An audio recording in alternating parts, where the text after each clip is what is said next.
is August 29, 1977. The following is an interview made yesterday between a great-grandson and a daughter of John Spears, who was a leader in the 1917 Green Corn Rebellion in Oklahoma. Well, you want me to give my maiden name first? Yeah, give your maiden name. Nettie Florence Spears. Got it wrong to start with. Nettie Florence Spears. Okay, and when were you born? August the 8th month and 20th day, 1905. Okay, what relation are you to John Spears? A daughter. John Spears was your father then? Right. Okay, we're talking about here in this article about how was John Spears arrested. Well, his brother was the sheriff in Sasakwa. Was he the sheriff or deputy sheriff? I guess he was a deputy in Sasakwa. He was deputy sheriff of Sasakwa. What was his name? Joe Spears. I don't know his other initial, just Joe Spears. Okay. But he was known all over the country down there because he was lawman there for years. Okay. What did he have to do with how John Spears got arrested? Well, he taken my father, John Spears, into Wewoka, and he surrendered him, took him in there, and he volunteered to surrender. The National Guard did not find him then, right? No, they didn't. Okay. Tell us about the National Guard and the posse being around the house when when they were looking for John Spears. Tell us about that. Well, they were just harassing us all the time, and every time we went out to go to the field or to get the cows or anything, they was up in trees and would ask us where my daddy was, and just they treated us kind of mean back in those days. And they tore the flag down from on the post out by the gate. I seen them do that, and they didn't find my daddy under the house. That is not true. Okay, tell us about that when they were searching for your dad. Well, they were searching for my dad, and he was under the house, back under the house by the fireplace. And he had his bed there, but he heard them outside, so he crawls around and gets out of their sight right up in the corner. And they said, well, there is his bed. He has been there, but they didn't find him. They didn't get him there. And I was about 12 years old, and my heart was pounding, and I could hear them all on the outside the house. They jerked the doors open. They went through the trunks and everything in the house. They just tore it apart, and us there in the house. And I was very excited and remember that very well. Okay, tell us more about the posse being after your dad. Well, one morning when we went after the cows down in the woods, well, these National Guard was just all over everywhere. And my dad at that time was laying in the corn rows. The corn was high enough that he was down in the corn rows. And we went right by him going after the cows, but the National Guard was up in trees, and they couldn't see him, but they still yet would question us where he was. We didn't say anything. We were scared to say anything. So, and about, what was it about the corn under the house? There was some green corn underneath the house. Green corn and corn cobs underneath the house where they found that while they were under the house looking for him. I guess they figured that he'd been eating that corn under there, but he didn't have that corn under the house. That was the second time he'd been under the house. It was when they came there looking for him, and he never got under there again because they had looked under there and he knew they'd be looking again. It says here he was surrounded with green corn cobs. Oh, no. Okay. No. Okay, tell us about about the flag. When you got the flag at a union meeting, you say? Mm-hmm. In Lone Dove School. Well, we had the meeting there, and as best I can remember, it seems to me like they must have been 75 or 100 people there. And they were selling those flags, you know, to everybody, and my dad bought one for me, and I carried it home, and then he put it up. He put it up the flagpole. Mm-hmm. Yeah. And then when the posse came, somebody tore it down. They tore it down, uh-huh. The National Guard came and tore it down. Nettie, tell us some of John Spears' brothers and other people of the family that were in that IWW. Well, his brother was not in it, and that's the only brother he had living there. He had one in Missouri, another brother, but he was not connected with this in any way. And his other brother, Joe Spears, he was a deputy sheriff himself, so he didn't participate in any of that. In other words, he kind of tried to talk my dad out of it. He told him he was getting into the wrong thing. I've heard my dad say that Uncle Joe says you're getting into the wrong thing, and he tried to talk him out of it. Okay, when John Spears was arrested and sent to Leavenworth, how long did he spend in Leavenworth? He was to spend 3 years, but I think you can do 3 years in about 2.5 or something like that. It's not the full 3 years. Okay, how long did he live when he got out of prison?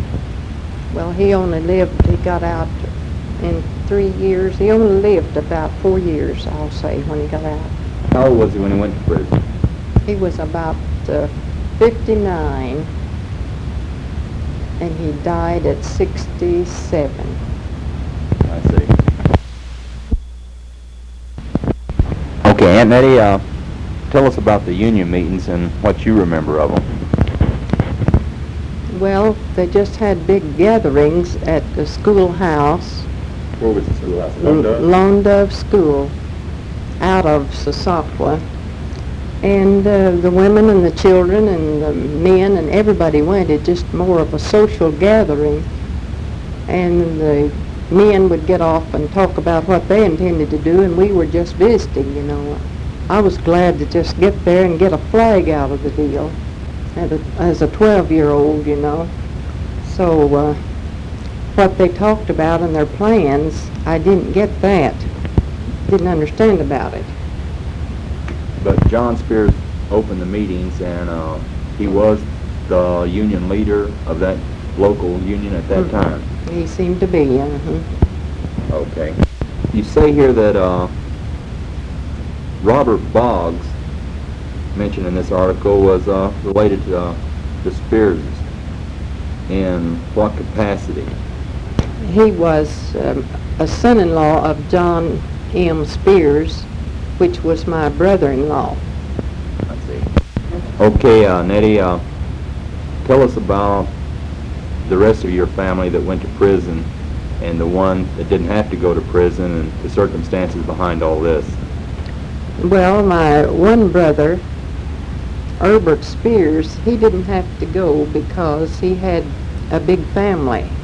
I think 6 children, and he didn't have to go. That was the only one out of the family that didn't have to go, of the men. And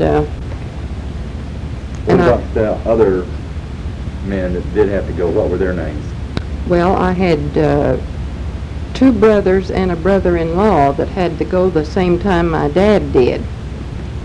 What were their names? But they didn't get as long a sentence as my dad. My dad got the 3 years, and I think one of my brothers got 2 years. The other one got 1 year and a day, and my brother-in-law got 1 year and a day, which was Robert Boggs, and my 2 brothers, Lon Spears and Walter Spears. Okay, how long did Lon Spears stay in prison?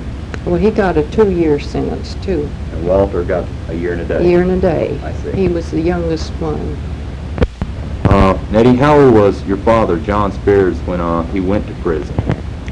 He was about 59. Okay, what about your brother, Lon? How old was he? He was about 30 or 34. And Walter was? About 24. Okay. Tell us about the repercussions of the family after your father and your brothers went to prison. Well, I wanted to turn it off just a minute. Well, about harassing us after he served his term. Well, he got a job carrying the mail. And shall I say where? Yeah, where was he carrying He was carrying the mail from Chronister, Oklahoma, to Park Hill, Oklahoma. That's in eastern Oklahoma? Eastern Oklahoma.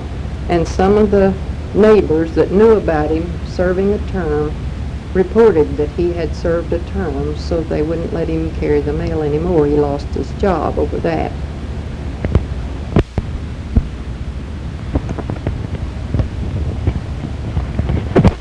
In regard to the WCU or IWW movement in Oklahoma in 1970, here are some excerpts taken from the Norman transcript of July and August of that year.